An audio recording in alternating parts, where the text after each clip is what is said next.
सोचिए, एक भूत की कहानी, एक जासूसी थ्रिलर और बदले की एक ऐसी आग, ये सब जब एक साथ मिलते हैं ना, तो बनता है दुनिया का शायद सबसे मशहूर नाटक। जी हाँ, हम बात कर रहे हैं हैमलेट की, एक ऐसी कहानी जो 400 सालों से भी ज्यादा से लोगों के जहन में बसी हुई है, उन्हें हैरान करती आई है। पर सोचने वाली बात तो ये है कि आखिर डेनमार्क के एक राजकुमार की 400 साल पुरानी कहानी में ऐसा क्या है जो आज भी इतनी अपनी सी लगती है, इतनी मॉडर्न। आज हम विलियम शेक्सपियर के इसी मास्टरपीस की गहराइयों में उतरेंगे और इस राज को खोलने की कोशिश करेंगे। तो कहानी की शुरुआत होती है डेनमार्क के एल्सिनोर महल से। रात का अंधेरा और कड़ाके की ठंड। पहरेदार वहां कांप रहे हैं, पर ठंड से नहीं, डर से। क्यों? क्योंकि आधी रात को महल की दीवारों पर एक साया दिखता है, एक भूत जो हूबहू हाल ही में मरे हुए राजा किंग हैमलेट जैसा है। इसी माहौल में एक पहरेदार मार्सेलस अपनी दिल की बात कह देता है। डेनमार्क के राज में कुछ तो सड़ रहा है। और यकीन मानिए, ये एक लाइन पूरे नाटक का निचोड़ है। वो भूत सिर्फ कोई डरावना साया नहीं है, वो इस बात का सिग्नल है कि सत्ता के गलियारों में कुछ बहुत बहुत गलत हो चुका है। और ये जो गड़बड़ है ना, वो सिर्फ राजनीति तक नहीं है, मामला तो परिवार के अंदर का है। देखिए, जो पुराने राजा थे किंग हैमलेट, वो एक हीरो थे और उनकी मौत अभी हाल ही में बड़े रहस्यमय हालात में हुई है। और उनके शोक के आंसू सूखे भी नहीं थे कि उनके भाई क्लॉडियस ने न सिर्फ गद्दी हथिया ली, बल्कि किंग हैमलेट की विधवा यानी हैमलेट की अपनी माँ क्वीन गर्ट्रूड से शादी भी कर ली। इतनी जल्दी? मामला कुछ ज्यादा ही अजीब नहीं है? साफ साफ दिख रहा है कि ये सत्ता का खेल है और ये बात हर किसी को चुभ रही है। अब आते हैं हमारे हीरो, या कहें कहानी के केंद्र, प्रिंस हैमलेट पर। वो पहले ही अपने पिता की मौत और माँ की इतनी जल्दी शादी से बिल्कुल टूट चुका है। तो जब वो इस भूत के बारे में सुनता है, वो तय करता है कि वो खुद इसका सामना करेगा। उसे जरा भी अंदाजा नहीं है कि ये मुलाकात उसकी पूरी जिंदगी को किस अंधेरे में धकेलने वाली है। और फिर वो रात आती है, बर्फीली, अंधेरी। और उस रात भूत हैमलेट को एक ऐसा सच बताता है जो जमीन हिला देता है। सबको क्या बताया गया था कि राजा बगीचे में सो रहे थे और एक सांप ने उन्हें काट लिया, एक हादसा। पर असली कहानी ये थी कि वो सांप कोई और नहीं, बल्कि उनका अपना भाई क्लॉडियस था, जिसने सोते हुए राजा के कान में जहर डालकर उनकी जान ले ली थी। ये सिर्फ एक खुलासा नहीं था, ये एक हुक्म था। भूत अपने बेटे से कहता है, मेरी इस घिनौनी और सबसे अप्राकृतिक हत्या का बदला लो। और बस उसी पल हैमलेट का सारा दुख एक जलती हुई आग में बदल जाता है। उसे एक ऐसा बोझ मिल गया है, एक ऐसा राज जो अब उसकी जिंदगी का इकलौता मकसद होगा। लेकिन सोचिए, कोई एक गद्दी पर बैठे राजा को कातिल कैसे साबित करेगा?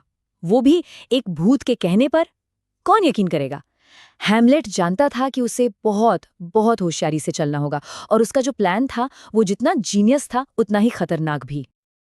तो हैमलेट एक बहुत ही खतरनाक रास्ता अपनाता है, जिसे वो कहता है एंटिक डिस्पोजिशन। सीधे सीधे कहें तो वो पागल होने का नाटक करने का फैसला करता है। आइडिया ये है कि अगर सब उसे एक बेचारा पागल राजकुमार समझेंगे तो कोई भी उस पर शक नहीं करेगा, और इस पागलपन के पर्दे के पीछे वो आराम से राजा पर नजर रख पाएगा और सबूत इकट्ठा कर पाएगा। एक जीनियस चाल, पर इसमें रिस्क भी उतना ही बड़ा था। पर ये जो बदला लेने का बोझ था और हर पल पागल होने का ये नाटक, ये सब हैमलेट पर बहुत भारी पड़ने लगता है। इतना भारी कि उसका नकली पागलपन धीरे धीरे असली नाउम्मीदी में बदलने लगता है। और यहीं पर आता है वो पल जो शायद पूरी दुनिया के साहित्य का सबसे मशहूर पल है। ये बोझ उसे अंदर ही अंदर खाए जा रहा है, और इसी कश्मकश में वो खुद से वो सवाल करता है जिसे हम सब जानते हैं, टू बी और नॉट टू बी, यानी जिए या न जिए। पर यह सिर्फ जीने या मरने का सवाल नहीं है। ये सवाल है कि क्या जिंदगी के सारे दुख और नाइंसाफी चुपचाप सहते रहें, या फिर मौत की उस अनजान दुनिया में चले जाएं जिसके बारे में कोई कुछ नहीं जानता। और बस यही डर, मौत के बाद क्या होगा, इस अनदेखे देश का डर उसे एक्शन लेने से रोक देता है। वो इतना ज्यादा सोचता है कि उसका दिमाग ही उसका सबसे बड़ा दुश्मन बन जाता है। तो बहुत सोचने और अंदरूनी लड़ाई के बाद हैमलेट आखिरकार एक कदम उठाने का फैसला करता है। उसे भूत की बात पर पक्का यकीन करने के लिए एक ठोस सबूत चाहिए, और इस सबूत को हासिल करने के लिए वो एक बहुत ही चालाक जाल बिछाता है। होता ये है कि महल में कुछ एक्टर्स की एक मंडली आती है। हैमलेट को यहीं अपना मौका दिखता है। वो उनके प्ले में कुछ सीन खुद लिखकर डाल देता है। और ये सीन क्या थे? ये हूबहू उसी कत्ल को दिखाते हैं जैसा भूत ने बताया था। एक राजा जिसे सोते में उसका भाई कान में जहर डालकर मार देता है। हैमलेट इस प्लान को नाम देता है द माउस ट्रैप, यानी चूहेदानी। और चारा क्या है? राजा का अपना जमीर। और प्लान काम कर गया। जैसे ही स्टेज पर कत्ल का वो सीन आता है, क्लॉडियस का चेहरा देखने लायक होता है। वो सफेद पड़ जाता है, घबराकर अपनी कुर्सी से उछल पड़ता है और चिल्लाता है, रोशनी करो, और हॉल से बाहर भाग जाता है।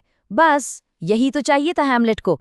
राजा का रिएक्शन ही उसका इकबाल जुर्म था। चूहेदानी में चूहा फंस चुका था। तो हैमलेट को अब सच पता चल चुका था। ये उसकी बहुत बड़ी जीत थी, लेकिन कहानी का सबसे बड़ा मोड़ यहीं आता है। यही जीत एक ऐसी तबाही की शुरुआत करती है जिसकी किसी ने कल्पना भी नहीं की थी। जीत के इस जोश में हैमलेट अपनी माँ से बात करने जाता है। बहस तेज हो जाती है और उसे लगता है कि पर्दे के पीछे राजा क्लॉडियस छुपकर सुन रहा है। बिना एक पल सोचे वो अपनी तलवार निकालता है और पर्दे के आर पार कर देता है। पर पर्दे के पीछे राजा नहीं था, वो था उसका सलाहकार पोलोनियस। ये एक गलती थी, एक भयानक गलती, और यहीं से कहानी उस मोड़ पर पहुंच जाती है जहां से वापसी का कोई रास्ता नहीं। ये पहली लाश थी, और इस एक मौत ने तबाही का एक ऐसा सिलसिला शुरू कर दिया जो अब रुकने वाला नहीं था। अब कहानी अपने सबसे आखिरी और सबसे विनाशकारी पड़ाव पर आ पहुंचती है।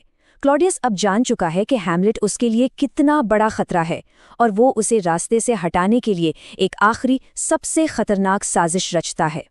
क्लाइमैक्स में एक तलवारबाजी का मैच रखा जाता है, पर यह कोई खेल नहीं, ये एक जाल है। लियर्टीज की तलवार की नोक पर जहर लगा है और हैमलेट के लिए एक जहरीला जाम भी रखा है। लेकिन पूरी साजिश उल्टी पड़ जाती है। रानी गलती से वो जहरीला जाम पी लेती है। लड़ाई के दौरान जहरीली तलवार से लियर्टीज और हैमलेट दोनों घायल हो जाते हैं। मरते हुए लियर्टीज पूरी साजिश का पर्दाफाश कर देता है, और अपनी आखिरी सांसें गिनते हुए हैमलेट आखिरकार अपना बदला पूरा करता है। वो क्लॉडियस को जहरीली तलवार से घायल करता है और उसे बचा हुआ जहर पीने पर मजबूर कर देता है। और इसके बाद सन्नाटा। स्टेज पर सिर्फ लाशें बिछी हैं, पूरा का पूरा शाही खानदान खत्म। तो इस पूरी तबाही के बाद बचता क्या है?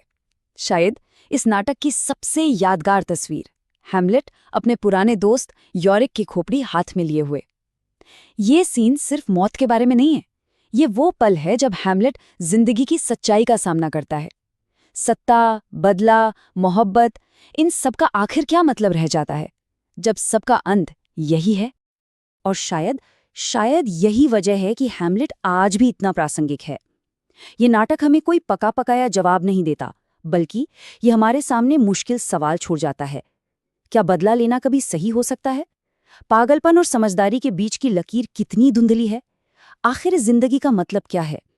ये सवाल सिर्फ हैमलेट के नहीं थे, ये सवाल हम सबके हैं। तो आखिर में सवाल फिर वही है, कौन है हैमलेट? क्या वो एक हीरो है जिसने अपने पिता का बदला लिया, या एक कातिल जिसके हाथ बेगुनाहों के खून से रंगे हैं, या फिर एक ऐसा जीनियस जो अपने ही ख्यालों के जाल में उलझकर रह गया? सच तो ये है कि वो शायद ये सब कुछ है और इनमें से कुछ भी नहीं, और उसकी यही कॉम्प्लेक्स, परेशान करने वाली पहचान है जो उसे आज भी अमर बनाए हुए है। और यही वजह है कि 400 साल बाद भी हम और आप सब हैमलेट को समझने की कोशिश में लगे हैं।